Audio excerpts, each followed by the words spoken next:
तुमची लिपस्टिक जास्त काळ टिकत नाही का? लिपस्टिक लावली की तासाभरातच ती निघून जाते का? ते जास्त काळ टिकतच नाही का?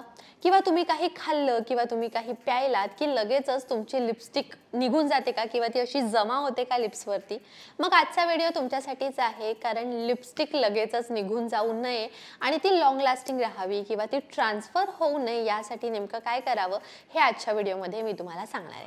सो येस, व्हिडिओला लगेचच सुरुवात करूया. आता लिपस्टिक जास्त काळ टिकावी यासाठीचं ऑब्वियस सोल्युशन म्हणजे ट्रान्सफर प्रूफ आणि जास्त काळ टिकणारी लिपस्टिक वापरणे. येस, आता तुम्ही म्हणाल की तू काय वेगळं सांगते, ऑलरेडी मार्केटमध्ये बऱ्याचशा मॅट लिपस्टिक्स वगैरे अवेलेबल आहेत. तर येस, त्या ज्या लिक्विड लिपस्टिक असतात, ज्या मॅट असतात आणि ज्याच्यावरती लिहिलं असतं की खूप लॉंग लास्टिंग लिपस्टिक्स आहेत किंवा ज्या ट्रान्सफर प्रूफ आहेत, त्या लिपस्टिक तुम्ही नक्की वापरू शकता, कारण की त्या सहजासहजी लिप्सवरून निघत नाही.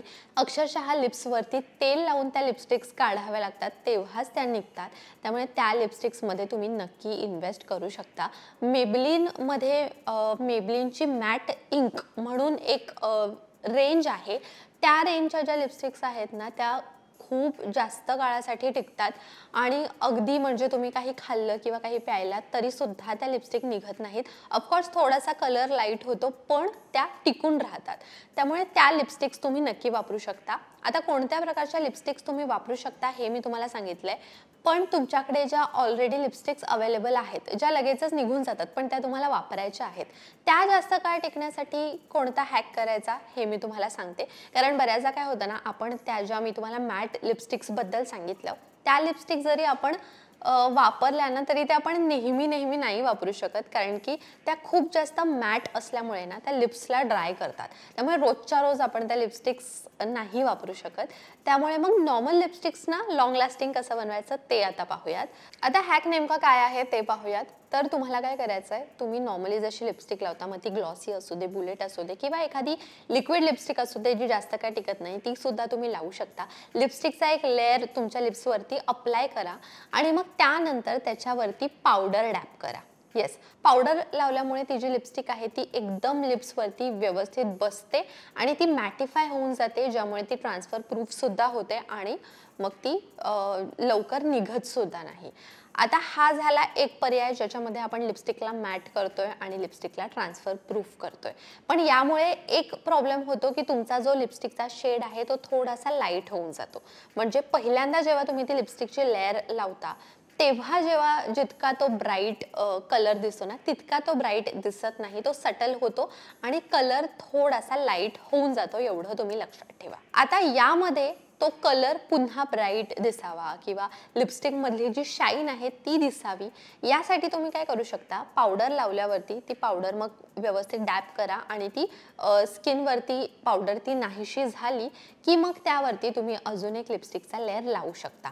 आता यामुळे काय होतं, लिपस्टिकची जी शाईन आहे ती पुन्हा दिसायला लागते आणि जर समजा तुमची ग्लॉसी लिपस्टिक आहे तर ते ग्लॉस थोडंसं पुन्हा दिसायला लागतं आणि यामुळे सुद्धा लिपस्टिक जास्त काळ टिकते. आता मी जी लिपस्टिक लावली आहे ना, ती मेबलिनचीच लिपस्टिक आहे. ग्लॉसी म्हणजे I think semi matte finish आहे हे आणि दिसताना ते बऱ्यापैकी ग्लॉसी दिसतं. प्लम परफेक्शन असा हा शेड आहे. तर ही लिपस्टिक लावताना सुद्धा मी सेम केलं.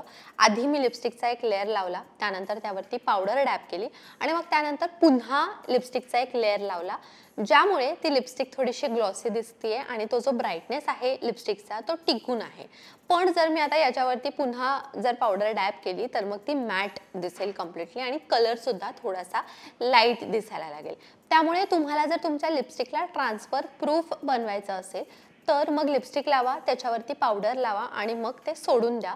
पुढे पुन्हा एक लिपस्टिकचा लेअर लावू नका, कारण मग पुढे जर पुन्हा तुम्ही एखादा लिपस्टिकचा लेअर लावताय तर मग ती लिपस्टिक ट्रान्सफर प्रूफ राहणार नाही. अर्थात ती लिपस्टिक जास्त काळ टिकेल पण ती ट्रान्सफर प्रूफ राहणार नाही. त्यामुळे तुम्हाला समजलं असेल, जर तुम्हाला लिपस्टिकला ट्रान्सफर प्रूफ बनवायचं आहे आणि प्लस लॉंग लास्टिंग सुद्धा बनवायचं आहे तर तुम्हाला लिपस्टिक लावायची आणि त्याच्यावरती पावडर लावायचं आणि मग ते सोडून द्यायचंय.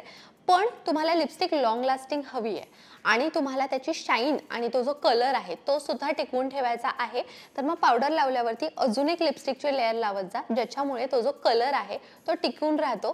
पण जर तुम्ही सेकंड ऑप्शन मध्ये जाणार असाल तर ती लिपस्टिक ट्रान्सफर प्रूफ राहत नाही जर ग्लॉसी लिपस्टिक तुम्ही लावताय तर.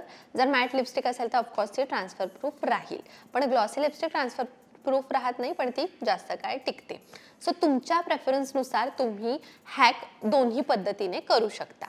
अशा पद्धतीने लिपस्टिक लॉंग लास्टिंग हवी असेल, ती जास्त काळ टिकावी असं तुम्हाला वाटत असेल तर नेमकं काय करावं हे आजच्या व्हिडिओमध्ये मी तुम्हाला सांगितलंय. व्हिडिओ तुम्हाला कसा वाटला मला कमेंट्समध्ये नक्की सांगा. व्हिडिओ जर तुम्हाला आवडला असेल तर तो जास्तीत जास्त लोकांपर्यंत शेअर करा.